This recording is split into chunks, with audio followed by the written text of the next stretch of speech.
This video sponsored by EduQuest. இது online courses provide பண்ணுற கம்பெனி. இதில் நிறைய ஆன்லைன் கோர்சஸ் இருக்குது. Advance marketing combo, digital marketing student combo, accounting and GST combo, advanced stock marketing, இன்னும் நிறைய கோர்சஸ் இருக்குது. இந்த வீடியோ உங்களுக்கு ரொம்ப யூஸ்ஃபுல்லாக இருக்கும். இதோட லிங்க் உங்களுக்கு டிஸ்கிரிப்ஷனில் கொடுக்குறேன். தேவைப்படுறவங்க யூஸ் பண்ணி பாருங்கள். The struggle to find courses that truly speak your language, it's finally over. Welcome to EduQuest, where learning is made just for you. At EduQuest, we bring you a wide range of online courses, from career building programs to skill boosting masterclasses, all in your regional language. Because we believe language should never be a barrier to success. Our courses are tailor made after understanding what today's learners really need. So why wait? Start learning the smarter, simpler way only with EduQuest. Visit eduquest.courses and explore your next course today. And hey, don't miss out on our exciting offers and promotions. டைனோசருடன் உலா வந்த புதிய உயிரினம் கண்டுபிடிப்பு. கவசம் போன்ற தோல் வேட்டையாடுவதிலும் கூட king. அமெரிக்காவில் பல லட்ச ஆண்டுகளுக்கு முன்பு வாழ்ந்த ஒரு புதிய வகை பல்லி கண்டுபிடிக்கப்பட்டுள்ளது. அந்த வகை பல்லி டைனோசர் காலகட்டத்தில் வாழ்ந்தவையாம். இந்த புதிய வகை போல்ஜ் அமெண்டோல் பல்லி கண்டுபிடிக்கப்பட்டது ஏன் முக்கியம்? இதன் பின்னணி குறித்தும் நாம் பார்க்கலாம்.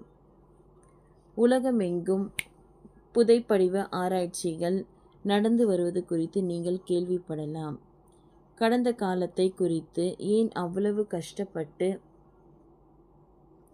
ஆய்வு செய்கிறீர்கள் என்று கூட சிலர் நினைக்கலாம்.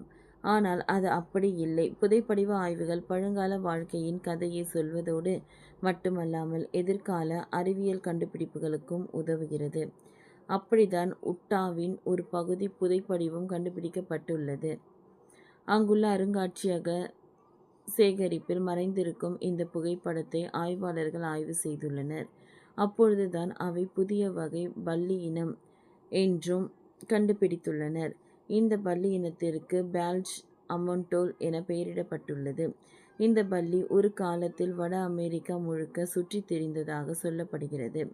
புதிதாக கண்டுபிடிக்கப்பட்டுள்ள இந்த பல்லிக்கு சயின்டிஃபிக் பெயராக போல்ஜ் அமெண்டோல் பல்லி சைஸில் ஒரு ரகூனின் அளவுக்கு இருக்கிறது.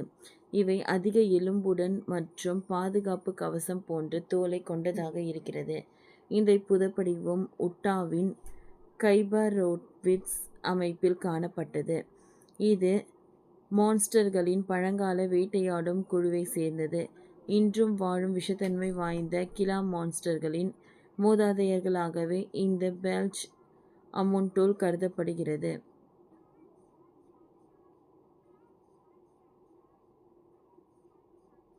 இந்த புகைப்படிவம் முழுமையற்றதாக இருந்தாலும் மண்டை ஓடு, முதுகெலும்பு, ஓட்டு எலும்புகள் மற்றும் தோல் கவசம் ஆகியவற்றின் பகுதிகள் கிடைத்துள்ளன. போதிய அளவுக்கு புகைப்படங்கள் இருந்தால் மர்மமான பல்லி குடும்பத்தை பற்றி புரிந்து கொள்ள அது உதவி இருக்கிறது. குறிப்பாக டைனோசர்கள் ஆதிக்கம் செலுத்திய காலத்தில் இது வாழ்ந்திருக்கிறது. எனவே அன்றைய காலகட்டத்தில் சுற்றுச்சூழல் எப்படி இருந்தது, ஒரு இனம் எப்படி பரிமாண வளர்ச்சி அடைந்தது என்பதை அறிந்து கொள்ள இது உதவியாக இருக்கிறது. போல்ஜின் நெருங்கிய பல்லி இனம் ஆசியாவின் கோபி பாலைவனத்தில் வாழ்ந்ததாக அறியப்படுகிறது.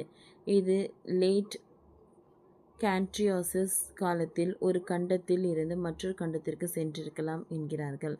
அப்பொழுது கண்டங்களை இணைக்கும் நிலைப்பாலங்கள் இருந்திருக்கலாம் என்றும் கருதியை இது குறித்து உறுதி செய்கின்றது. டைனோசர்கள் மற்றும் பாலூட்டிகள் இடம்பெயர்த்ததைப் போலவே இந்த பலி இனமும் இடம்பெயர்ந்துள்ளன. ஓகே ஃப்ரெண்ட்ஸ், இந்த வீடியோ உங்களுக்கு யூஸ்ஃபுல்லாக இருந்ததுன்னா லைக் பண்ணுங்கள், ஷேர் பண்ணுங்கள், சப்ஸ்கிரைப் பண்ணுங்கள். தேங்க்யூ.